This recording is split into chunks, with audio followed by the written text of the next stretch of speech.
بسم اللہ الرحمن الرحیم۔ السلام علیکم ورحمۃ اللہ وبرکاتہ۔ معزز محترم ناظرین کرام، بندہ احساس سے ہوتا ہے۔ اگر بندے کے اندر احساس ختم ہو جائے تو وہ بے ضمیر انسان کی طرح ہو جاتا ہے کہ جس کے پاس کوئی ضمیر نہیں، حس نہیں ہے۔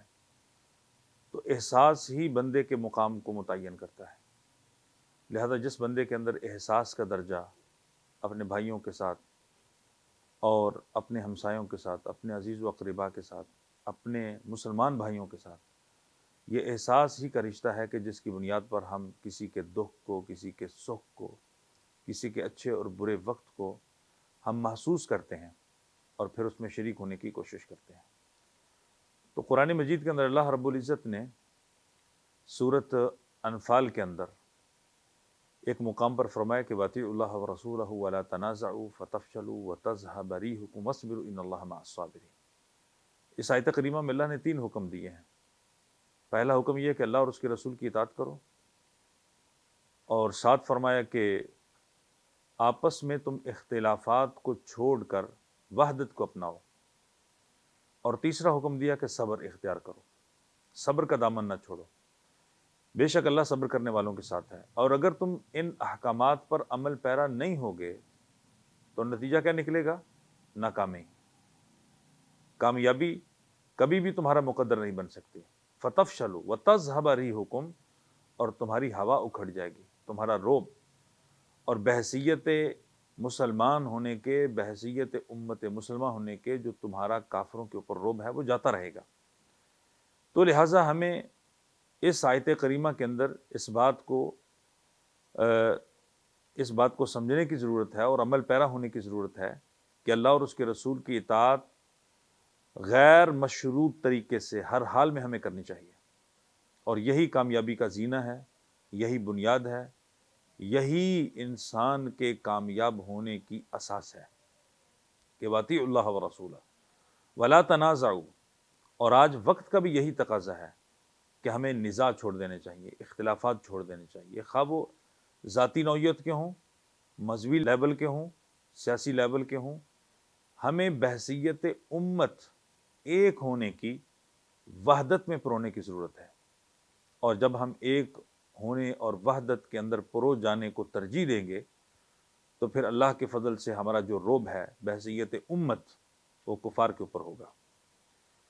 تو اللہ رب العزت نے اس آیت کریمہ کے اندر تیسرا حکم یہ دیا کہ تم صبر کا دامن نہ ہاتھ سے چھوڑو، ہر حال میں صبر کو اختیار کرو۔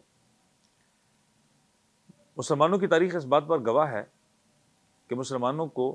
سیرت النبی کی روشنی میں 2 مرتبہ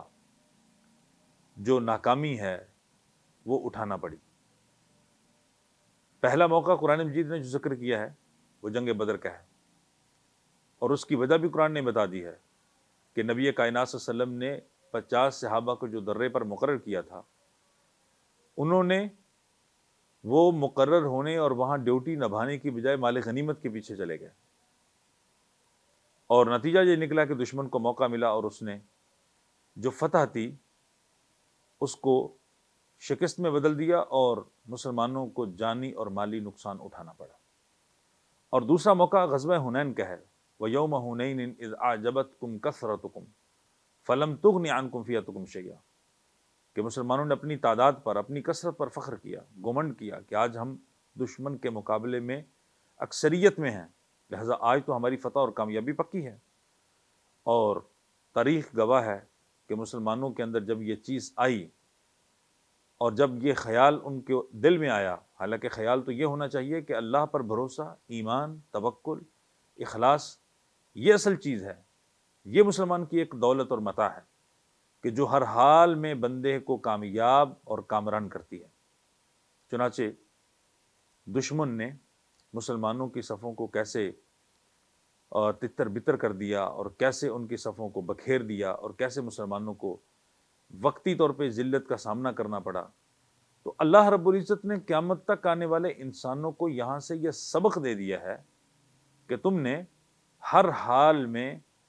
اللہ کی اطاعت، اس کے رسول کی اطاعت، صبر کا دامن، اللہ پر بھروسہ، یقین اور اعتماد اس بنیادی کنجی کو، اس اصل اساس اور متاع کو تم نے نہیں چھوڑنا۔